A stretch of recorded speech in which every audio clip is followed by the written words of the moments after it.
नमस्कार, welcome to my YouTube channel. ये है क्लास 4th की मधुप बुक है, हिंदी पाठमाला। ठीक है, और इसकी जो रीडर की बुक है, इसका हम जो चैप्टर फर्स्ट है वो हम स्टार्ट करा रहे हैं आपको अभी। तो पाठ का नाम है पहला, हिंदी देश के निवासी। कि हिंदी देश के जो निवासी होते हैं वो कैसे होते हैं उसके बारे में बताया गया है। इसके जो कवि है वो है पंडित विनय चंद्र मोदगल है। ठीक है, तो अभी हम इसको रीड करेंगे। ये कविता है, देखिए। हिंद देश के निवासी सभी जन एक है, रंग वेशभूषा चाहे अनेक है। यानी हिंदू देश के जो निवासी है, हिंदुस्तान देश की जो निवासी है, सबकी जो रंग रूप है वो सब जो जन है वो तो एक है। यानी जो इंसान है वो सारे एक जैसे लगते हैं। रंग रूप वेशभूषा चाहे अनेक है, उनका रंग अनेक हो चाहे रंग अलग अलग हो। ठीक है, उनका वेशभूषा है यानी पहनावा है वो चाहे अनेक हो, लेकिन सारे मिलजुल कर रहते हैं। यानी हिंद देश के निवासियों के बारे में बताया गया है। बेला, गुलाब, जूही, चंपा, चमेली, ये फूलों के नाम दिए गए हैं। कि बेला चाहे गुलाब की हो, चाहे जूही हो, चाहे चंपा हो, चाहे चमेली हो, यानी फूलों के नाम बताए गए हैं। प्यारे प्यारे फूल गुथे माला में एक है। यानी प्यारे प्यारे ये फूल है, चाहे हो बेला हो, गुलाब का हो, जूही का हो, चंपा का हो या चमेली का हो, लेकिन सारे गुथते किस में हैं? एक ही माला में गुथते हैं। ठीक है, यानी सारे मिलकर एक ही हो जाते हैं। हिंद देश के निवासी सभी जन एक है। हिंद देश के निवासी भी जो है, हिंदुस्तान देश के जो निवासी भी है वो भी ऐसे ही हैं, वो सभी जन एक है। रंग रूप वेशभूषा चाहे अनेक है। उनकी चाहे रंग रूप है, वेशभूषा है, वो चाहे अनेक प्रकार की हो, लेकिन सारे मिलजुल कर रहते हैं। कोयल की कूक न्यारी, पपीहे की टेर प्यारी, गा रही तराना बुलबुल, राग मगर एक है। कोयल की कूक न्यारी, यानी कोयल जो कूकती है वो चाहे अलग कूक रही हो। ठीक है, कोयल की मीठी वाणी होती है ना, बोलते हैं ना कोयल जैसी मीठी वाणी, यानी चाहे कोयल की मीठी वाणी हो, चाहे पपीरे की टेर प्यारी हो। गा रही तराना बुलबुल, राग मगर एक है। कहीं पपीहा अपनी टेर लगा रहा है तो कहीं बुलबुल गा रही है। ठीक है, लेकिन सारे एक ही है, राग मगर एक है। सबके गाने का जो सुर है सब एक तरह ही गा रही है। कोई मीठी सुर में गा रहा है, कोई टरा रहा है, ठीक है, कोई तरा रहा है। हिंदी देश के निवासी सभी जन एक है, रंग रूप वेशभूषा चाहे अनेक है। हिंदी देश के जो निवासी है वो सारे एक है। उनके रंग रूप वेशभूषा ये चाहे बेशक से अलग अलग हो, लेकिन सारे हिंदू देश के निवासी एक है। गंगा यमुना ब्रह्मपुत्र कृष्णा कावेरी, जाके मिल गई सागर में, हुई सब एक है। ये सब गंगा के नाम दिए गए हैं। कि गंगा नदी हो, चाहे यमुना नदी हो, चाहे ब्रह्मपुत्र नदी हो, चाहे कृष्णा नदी हो, और चाहे कावेरी नदी हो, जाके सारी किस में मिल गई है? जाके सारी सागर में मिल गई है। हुई सब एक है, सारी हुई सब एक है, यानी सारी जाकर एक सागर में मिलकर एक हो गई है। ये जितनी भी नदी बताई गई है सारी महासागर में जाकर मिल गई है और सारी एक हो गई है। इसी प्रकार से हिंद देश के निवासी सभी जन एक है, रंग रूप वेशभूषा चाहे अनेक है। यानी हिंदी देश के जो निवासी है, कि हमारा जो भारत देश है वो विशाल देश है। यहाँ पर अनेक प्रकार के, विभिन्न प्रकार के रंग रूप वेशभूषा वाले लोग रहते हैं, लेकिन इनकी जो विविधता है होने के बाद भी इन्हीं सब में एकता बनी रहती है। ठीक है, यानी वो हम सब हिंदूवासी जो है एकता के साथ रहते हैं। अब देखिए इसके जो एक्सरसाइज के क्वेश्चन है वो कर लेते हैं हम। पहला क्वेश्चन है, बताइए कि हिंद देश के जो निवासी हैं उनकी अनेकता कैसे दिखाई देती है। तो हिंद देशियों के निवासियों की एकता जो है, निवासियों की अनेकता कैसे दिखाई देती है? उनकी वेशभूषा, क्योंकि वो अलग अलग वेशभूषा में रहते हैं। किस देश को हिंद कहा गया है उसके अन्य नाम भी बताइए। हिंदुस्तान देश को हिंद कहा गया है। ठीक है, जैसे चिड़िया की, सोने की चिड़िया भी कहा गया है। हमारे भारत को सोने की चिड़िया भी कहा गया है, क्योंकि हमारे देश में पहले बहुत सारा धन था, इसलिए इसको सोने की चिड़िया भी कहा गया है। हिंदुस्तान कहा गया है, भारत कहते हैं, और हिंद कहा गया है।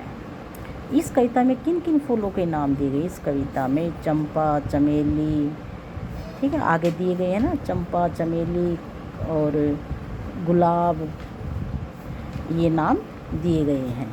ये आगे दिया भी है आपकी कविता में, देखिए सेकंड पैराग्राफ में, बेला गुलाब जूही चंपा चमेली। इसका आंसर आपको यही से मिल जाएगा, पहली लाइन से ही, बेला गुलाब जूही चंपा चमेली। नेक्स्ट क्वेश्चन देखिए, कविता का भाव बताइए। यानी कविता का भाव क्या है? कविता का भाव ये है कि हमें आपस में मिलजुल कर रहना चाहिए, अनेकता में ही अनेकता है। नेक्स्ट क्वेश्चन देखिए, सही उत्तर का निशान लगाइए।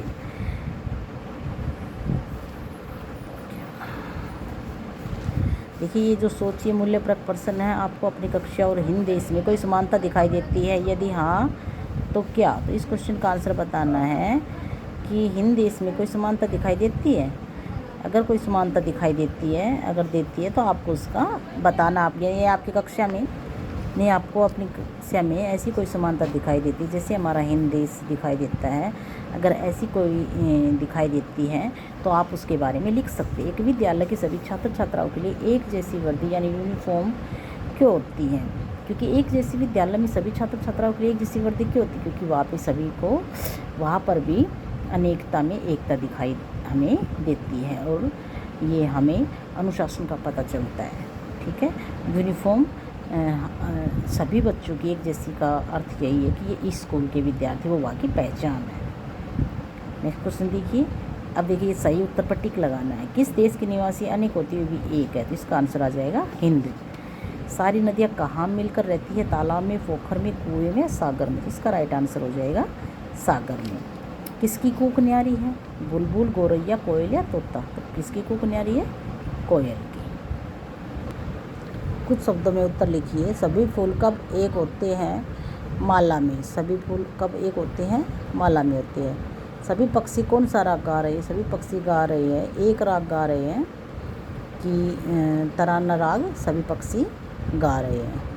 ये सभी पक्षी कौन सा राग गा रहे हैं? एक राग सभी पक्षी गा रहे हैं। तराना कौन गा रही है? तराना गा रही है हमारी बुलबुल, तराना गा रही है।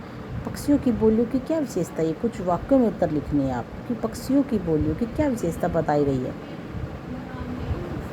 पक्षियों की बोलियों की क्या विशेषता बताई गई? तो पक्षियों की बोलियों की विशेषता बताई गई है कि वो पक्षी अलग अलग होकर भी, अलग अलग होने पर भी उन सब का राग एक है। ठीक है, पक्षियों की बोलियों की विशेषता बताई गई कि वो अलग अलग होने पर भी उनका राग एक है। कवि ने देश की एकता का परिचय किन किन उदाहरणों द्वारा दिया गया है? तो कवि ने देश का परिचय फूलों के द्वारा, नदियों के द्वारा और पक्षियों के द्वारा, इन सब का उदाहरण देकर उनका उदाहरण देकर देश की एकता का परिचय दिया है।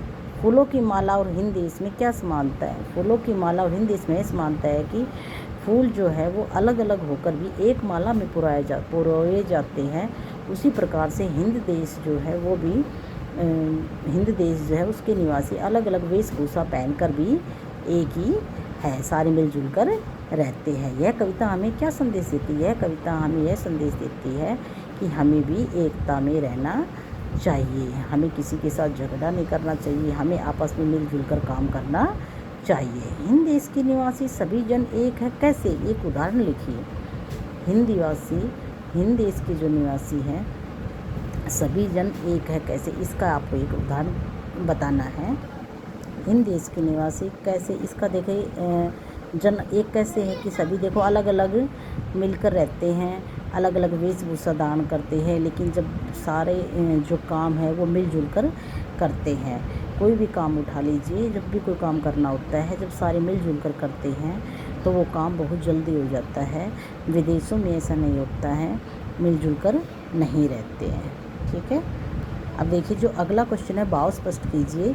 इसका है कि जाके मिल गई सागर में हुई सब एक है। कि जाके सागर में जो मिल गई है वे हुई सब एक है। नदियों के बारे में बताया गया है कि जो नदियाँ हैं उनके रूप तो अनेक अनेक है, और जाकर जब वो सारी सागर में मिल जाती है ना तो वो एक ही बन जाती है। उसका पानी अलग अलग थोड़ी रहेगा कि ये कृष्णा का है, ये गंगा का है, ये यमुना का है, ये किसका है। जब वो सागर में जाकर मिल जाती है तो पानी सारा एक ही हो जाता है। ये व्याकरण संबंधी कुछ क्वेश्चन है। देखिए पहला है गंगा, इसकी समानार्थक शब्द बताने हैं, जैसे भागीरथी हो गया, सुश्री हो गया, कोयल का कोकिला हो गया, सागर का समुद्र जलधि है ना, तराना का गीत हो गया, गान हो गया।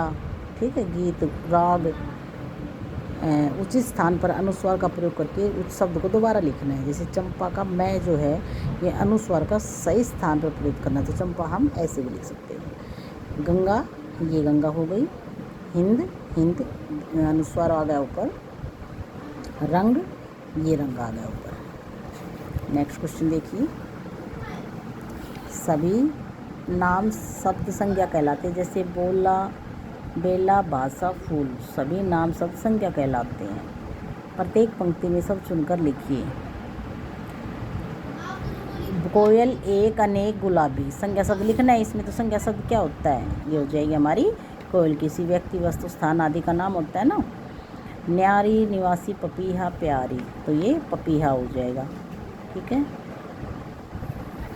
मिलना, सब, सागर, हंसना, तो इसमें सागर हो जाएगा। ठीक है। और अब है ये कुछ हमारे शब्दार्थ देख लीजिए इस चैप्टर्स के। निवासी का हो जाएगा रहने वाला। जन का अर्थ हो जाएगा लोग। न्यारी सबसे अलग।